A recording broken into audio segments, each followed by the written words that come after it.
जैसा कि आपको विदित है, इलेक्शन कमीशन द्वारा जो स्पेशल इंटेंसिव रोल रिवीजन का जो काम चल रहा है, उसके लिए इलेक्शन कमीशन ने रोल ऑब्जर्वर्स नियुक्त किए हैं।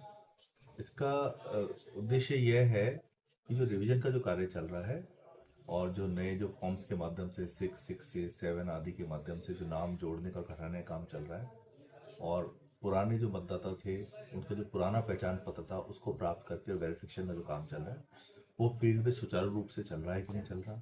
कहीं ऐसा तो नहीं कि कोई बहुत सारे नाम कहीं कट गए हैं, कोई अपात्र व्यक्ति इसमें जुड़ गए हैं, कहीं बल्क में आवेदन आ गए हैं या बल्क में नाम कट गए हैं। तो इसको देखने के लिए और उसका पर्यवेक्षण करने के लिए इलेक्शन कमीशन के निर्देश से जो हम लोग हैं अलग अलग असेंबली कंस्टिट्यूंसीज को विजिट कर रहे हैं, जिसमें सीकर और झुंझुनू की कुछ कंस्टिट्यूंसीज को विजिट किया जा रहा है। कब तक का अवसर रहेगा, जैसे निकाय पंचायत चुनाव के बाद में भी फिर वो लोग जुड़ा? इसका शेड्यूल तो जारी किया जा चुका है जी।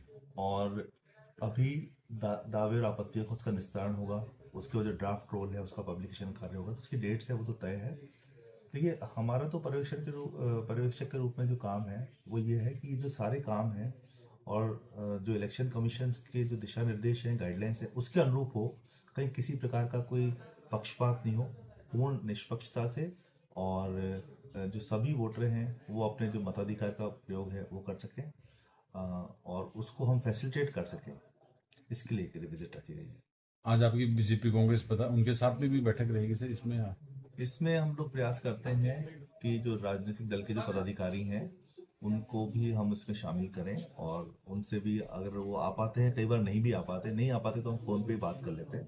तो अभी तक जैसे 3 कंस्टिट्यूंसी मैंने देखी है सुबह से, तो उसमें सभी से बात हुई है, एक बैठक में वो आए भी थे, तो उनको किसी प्रकार कोई शिकायत नहीं है। तो ये अच्छी बात लगी कि जो रूलिंग पार्टी होती है और जो अपोजिट पार्टी होती है, तो दोनों ही जो एमएलए हैं या एमएलए प्रत्याशी थे या एक्स एमएलए थे, उनसे जो बात हुई उन्होंने कहा सब हमें किसी प्रकार की कोई शिकायत नहीं इसमें प्राप्त हुई। ये तीनों विधानसभा सीकर झुंझुनू की है जिनकी मैं अभी बात कर रहा हूँ, हाँ, वो सीकर की तीनों विधानसभा क्षेत्र है। झुंझुनू के आप देखेंगे सर।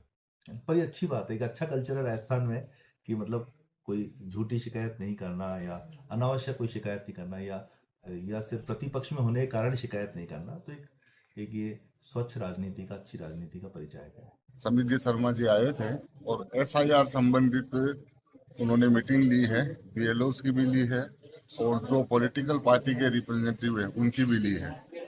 तो उन्होंने यही पूछा कि ग्राउंड लेवल पे जो काम हो रहा है वो सही चल रहा है, अननेसेसरी किसी के नाम काटे जा रहे हैं क्या। तो उस विषय में हमने बताया कि ग्राउंड लेवल पे बीएलओ काम कर रहे हैं और बढ़िया काम कर रहे हैं। और जहाँ तक नाम काटने की बात है तो एएसडी की लिस्ट हमारे पास आई है और उनको हमने टैली किया है, तो उन्होंने रिपोर्ट ली है और अब तक जो यहाँ पर काम हुआ है वो सेटिस्फाइड है।